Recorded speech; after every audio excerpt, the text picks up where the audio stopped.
Bună ziua și bine v-am regăsit! În această etalare vom vedea care va fi următorul sau pas față de voi. Țineți cont că această etalare este o etalare colectivă, așadar nu se poate potrivi cu toată lumea. Pentru unii etalarea poate să fie exact pe situația lor, pentru alții poate să fie mai puțin... nu știu, să rezoneze mai puțin, să rezoneze pe bucăți. Acum fiecare își știe situația și este nevoie să discerneți cât din această etalare vi se potrivește. De asemenea, țineți cont că etalarea este generală. Dacă doriți una personală, găsiți toate detaliile în descriere și țineți cont că pe site-ul meu veți găsi foarte multe servicii pe care le puteți folosi pentru a vă transforma viața în modul în care voi îl doriți. Țineți cont că ofer atât sesiuni de tarot, cât și sesiuni de Theta Healing, dar și meditații ghidate pentru cei care doresc aceste servicii. Bun, hai să trecem la etalare. Care este energia voastră?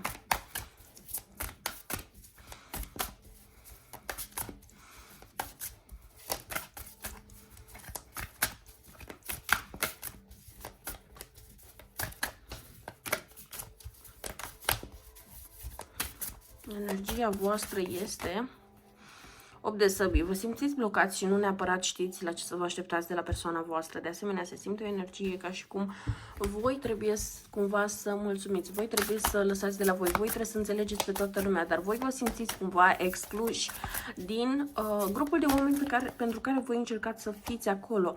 Energia persoanei voastre este 5-ul de cupe, ceea ce înseamnă că această persoană regretă, da? Separarea de voi, pentru că aici vedem cu 8-ul de săbii că voi cumva vă simțiți încă o dată excluși afară din această conexiune și se simte ca și cum voi vă aduceți aminte de vremurile bune, de cum era înainte, de cum era frumos, iar persoana voastră simte și ea regrete față de tot ceea ce s-a întâmplat. Deci aici vorbim de o situație în care voi și persoana voastră de interes sunteți în separare. Care e situația dintre voi? 9 de bâte, 3 de bâte și 2 de cupe. Pare că între voi a fost totuși o ceartă care nu a fost neapărat rezolvată. Acum, practic, nimeni nu știe încotro se va îndrepta această conexiune. Vă veți împăca, nu vă veți împăca. Pe de o parte există dorința de împăcare de ambele părți. Deci dacă persoana asta nu vă dă niciun semn și nu înțelegeți comportamentul său, ce are de gând să facă, ce e în mintea sa acum, totuși această persoană are intenția de reconciliere cu voi, dar nu știe cum să abordeze aceste lucruri. Cumva persoana voastră nu vrea să meargă la ghici, vrea să meargă la sigur. Persoana asta nu vrea să încerce să discute, să negocieze și să rezolve pe parcurs. Aș spune că această persoană cumva are un cel foarte clar în minte în legătură cu reconcilierea voastră.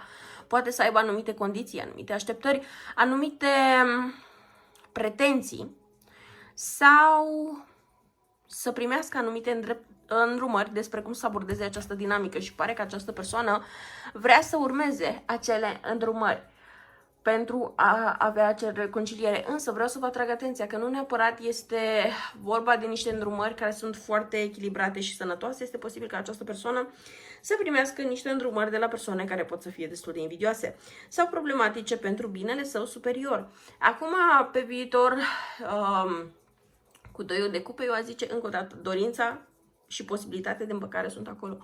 Dar aici problema noastră nu este dacă voi puteți sau nu să vă împăcați, problema este împăcarea voastră vine cu niște dinamici mai sănătoase în relația voastră sau repetați exact aceleași dinamici, aceleași greșeli, aceleași probleme, aceleași disfuncționalități și doar spuneți că este mai bine doar că v-ați împăcat. Asta este o temă de gândire pentru voi. O secundă.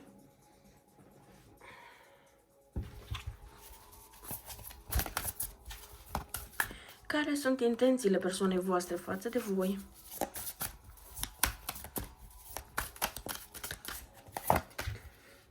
Împărteasa. 9 de cupe. Cavaler de bâte, sentimentele sale față de voi. 2 de săbii, 6 de săbii, 7 de cupe, bun.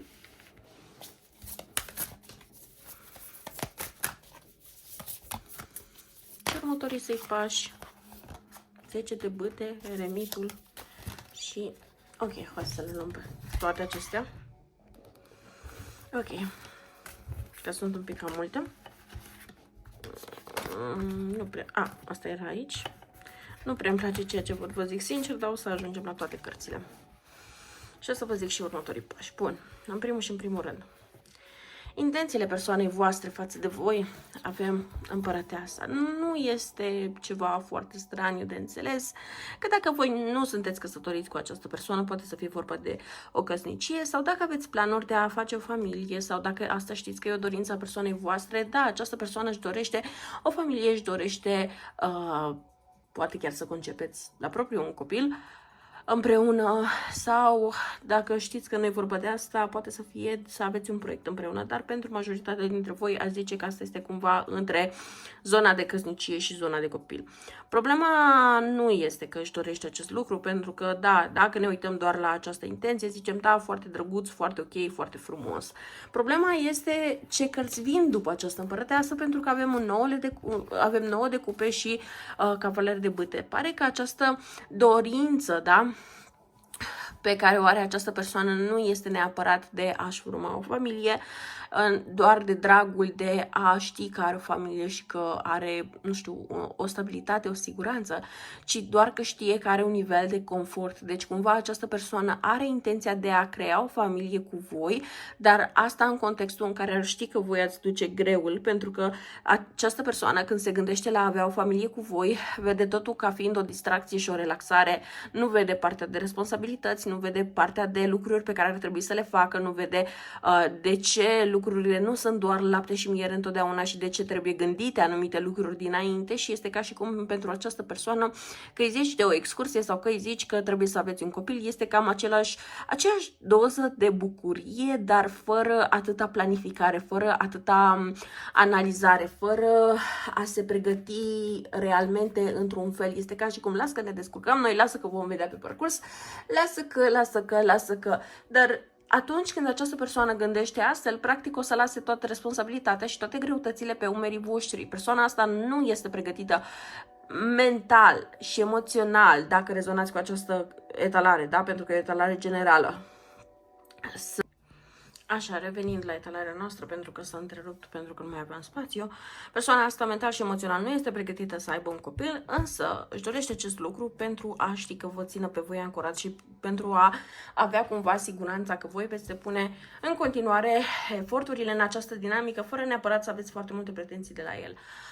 În legătură cu sentimentele, iarăși este o chestiune destul de problematică și o să explic și de ce, pentru că avem 2 cărți de săbii, o singură carte de cupe, iar cea de cupe ne zice că analizează mai multe opțiuni aici și voi aveți de face cu o persoană care nu neapărat vă iubește pur, nu neapărat vă iubește pentru că vă iubește. Nu, această persoană vă iubește pentru că voi îi aduceți mai multe avantaje decât dezavantaje. Pentru această persoană, iubirea e o afacere, iubirea e o înțelegere, iubirea trebuie să aducă profit. Și voi cu felul vostru de a fi, de a vă implica, de a vă ocupa de casă, de familie, de această persoană, de a fi sprijinul moral, emoțional și poate nu numai atât pentru această persoană, dar această persoană știe că dacă este cu voi este bine, că va fi susținută, sprijinită, că are tot ceea ce are nevoie. Problema este că această persoană emoțional nu este implicată față de voi, dar vrea să vă știe acolo, vrea să știe că indiferent ce se întâmplă, ce faceți, voi sunteți acolo și voi sunteți gata să o luați în brațe după ce gafează iar. Această persoană nu are intenția să se apropie de voi emoțional, din contră, această persoană poate contempla să își exploreze opțiunile și chiar dacă poate să încerce să revină în conexiune cu voi, eu aș zice să fiți tare atenți la această persoană pentru că nu îmi dă neapărat o energie de persoană extrem de loială.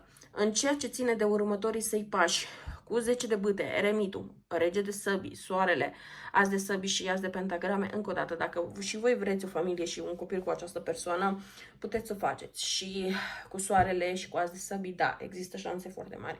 Problema este că aici cu 10 de bâte, eremitul, rege de săbii, este că poverile acestei conexiuni vor rămâne tot pe voi și vor rămâne pe voi până în punctul în care veți zice ok, stop, eu nu mai pot, eu trebuie să mă aleg pe mine și atunci voi va trebui să mergeți oricum pe propriul vostru drum și să o luați de la capăt, pentru că după soare avem as de săbii și as de pentagrame. Dacă voi nu alegeți să părăsiți această conexiune acum, voi oricum o veți părăsi la un moment dat.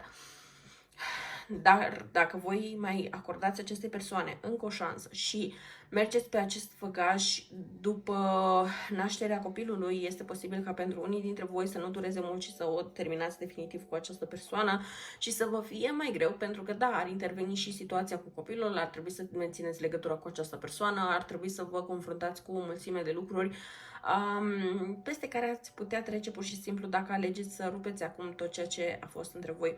Însă, voi veți fi foarte tentați să vă întoarceți la această persoană. De ce? Pentru că aici există anumiți indicatori prin cărțile de tarot de codependență și vă este foarte greu să înțelegeți că puteți trăi doar pentru voi și voi aveți cumva o lecție foarte importantă de făcut pentru voi și anume să începeți să faceți activități, să începeți o rutină care să vă servească doar pe voi, nu pe cei de lângă voi, nu, pe voi, strict pe voi.